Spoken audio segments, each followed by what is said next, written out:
Olá, estamos de volta aqui com o podcast, escutando o Alê. Muito obrigado pela presença de todos vocês. E hoje nós vamos falar sobre um assunto que eu estou lendo um livro, que é o livro 1808, que conta a vinda da família real para o Brasil. Em janeiro de 1908, aconteceu algo único na história. A colônia se tornou capital. Com a transferência da Corte da Europa, o Império Português deixaria de ser administrado de Lisboa para sua nova sede, onde? O Rio de Janeiro. A Corte Portuguesa veio para fugir da invasão de Napoleão a Portugal. A França vinha exigindo do país que abandonasse a sua neutralidade e aderisse ao bloqueio continental contra o Reino Unido, a Inglaterra, impedindo que seus navios aportassem, confiscando propriedades e apreendendo cidadãos britânicos. Portugal não aceitou. O Dom João VI, ele ficava brincando. Ah, Napoleão, espera aí, eu tô fazendo isso. Não, espera aí, tô fazendo isso. E ficava nesse joga-joga. E o Portugal não aceitou. Napoleão perdeu a paciência e a saída foi decidida em cima da hora. Na verdade, que eu estava lendo esse livro, a notícia não foi. Eles queriam vir para o Brasil faz muito tempo. E dia 23 de novembro de 1807, ao receber a notícia de que os franceses já haviam entrado em Portugal no dia 19 daquele ano, marchavam rumo a Portugal, a Lisboa. E o livro conta que o exército, quando chegou em Lisboa, poderia vencer. Os franceses estavam cansados. Então, o exército português poderia ter ganhado. Mas foi decidida em segredo essa saída. Era uma das várias que Portugal havia cogitado. Outra era ceder se aliar à França, declarando guerra ao Reino Unido, como a Espanha tinha feito, e a outra ainda era aceitar a guerra e resistir, talvez enviando só os herdeiros aqui para o Brasil. Se Portugal optasse pela resistência ou se aliasse à França, um efeito seria o mesmo. O Brasil se tornaria uma colônia sem metrópole e Portugal seria dominado pelos franceses. Fala que não seria, dependendo da resistência e dos soldados. Mas a invasão foi acachapante. Uma semana após a decisão, os franceses já conquistaram Lisboa. Dizem que os navios da comitiva de Dom João VI ainda eram visíveis no horizonte. Será que é história ou não? Mas e se tivesse aliado à França, o destino da família real também não seria brilhante. É que Napoleão era um péssimo parceiro. Mesmo com os reis da Espanha ao seu lado, ele patrocinou um golpe de Estado em 1808, colocando seu irmão José Bonaparte como rei local. Prendeu o rei Fernando VIII, que foi restituído ao trono em 1813 na Espanha, e, se poupasse a realeza, os portugueses não conseguiriam usar o Atlântico, sob o domínio dos novos inimigos, os britânicos. Você sabia que as coisas que a gente exportava para Londres, para o Reino Unido, era na verdade coisas que a gente fazia. Não eram coisas de, do, na- do, de Portugal. Tudo que que a metrópole exportava, ganhava, era às custas da colônia. E a história da independência por aqui acabaria bem parecida com os dos nossos vizinhos, com a metrópole incapaz de mandar forças pelo Atlântico e com a desculpa de um usurpador francês no governo da Espanha, as outras iam deixar reconhecer a independência. Em 1810, inicialmente sob uma justificativa de lealdade a Fernando VIII, revoluções pipocariam na Argentina, Venezuela e no México, espalhando-se pelo continente.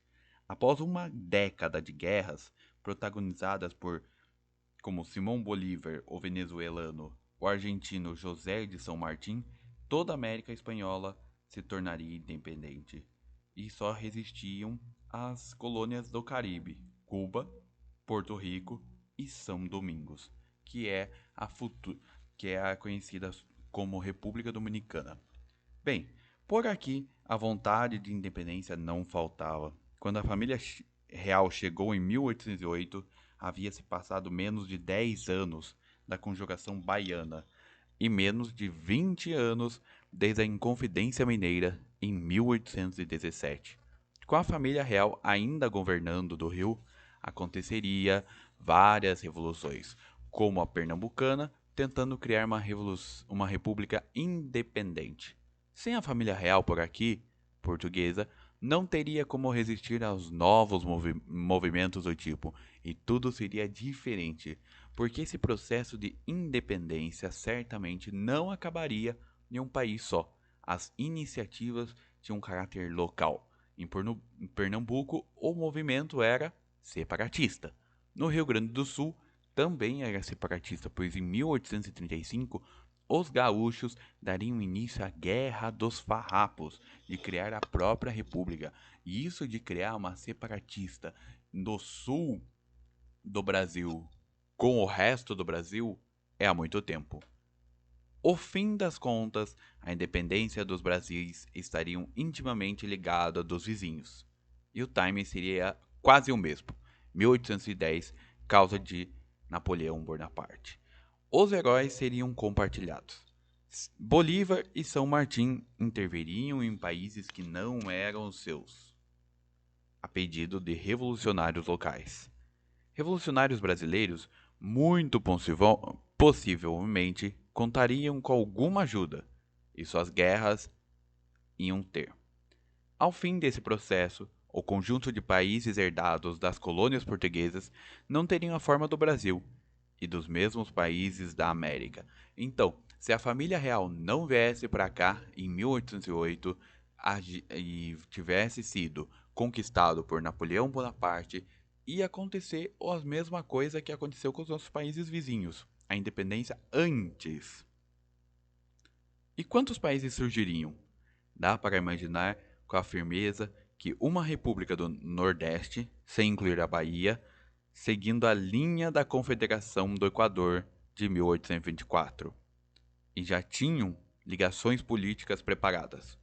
Outros países estariam condicionados ao resultado.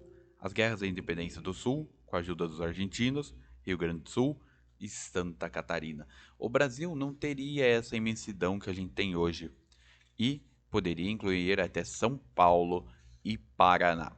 Talvez em meio a isso surgissem países de identidade híbrida, como Mato Grosso com o Paraguai ou o sul do Brasil com o Uruguai e a região argentina de Misiones.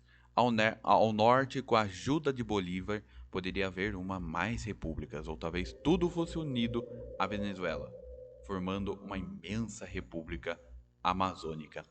Do Rio de Janeiro, eu não posso saber a mesma coisa, porque do Rio à Bahia, onde a presença militar e a resistência portuguesa era mais forte, num processo de luta mais violenta poderia surgir um país só.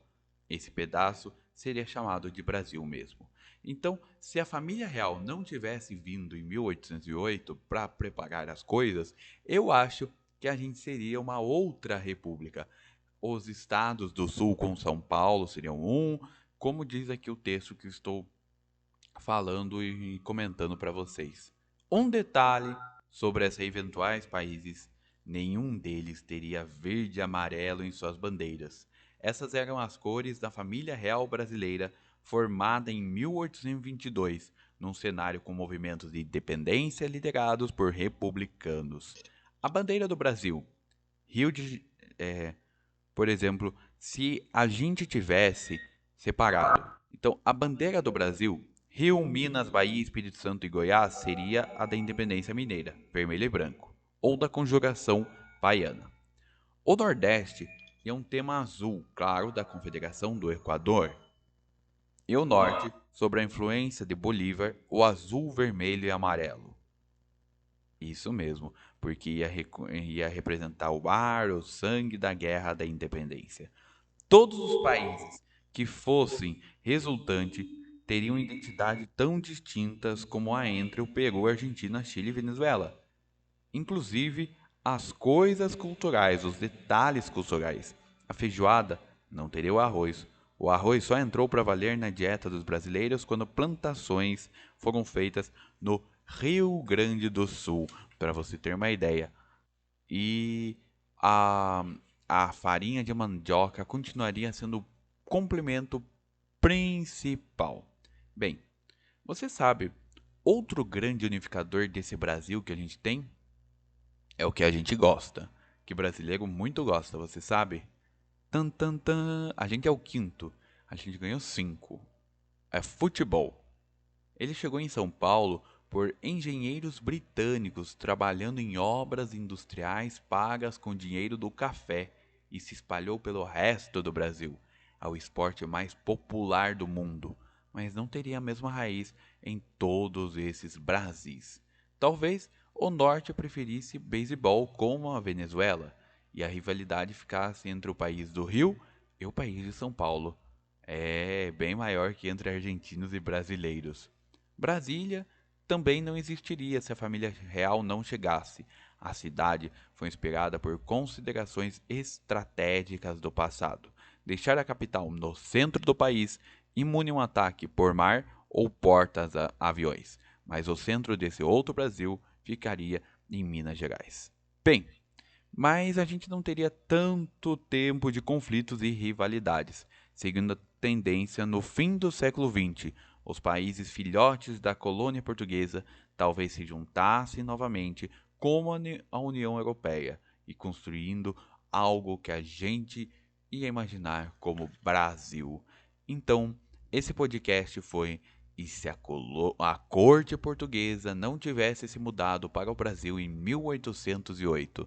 Essa é uma das teses. E a sua tese, qual é? O que aconteceria se a família real portuguesa não tivesse vindo para cá? O que ia acontecer? Será que a gente ia mesmo tendo esses Brasis? Ou seria totalmente diferente? Ou seria só o Brasil, cada estado? O que seria? Dê a sua opinião comentando aqui no Escutando o Alê. Tchau, pessoal. Obrigado.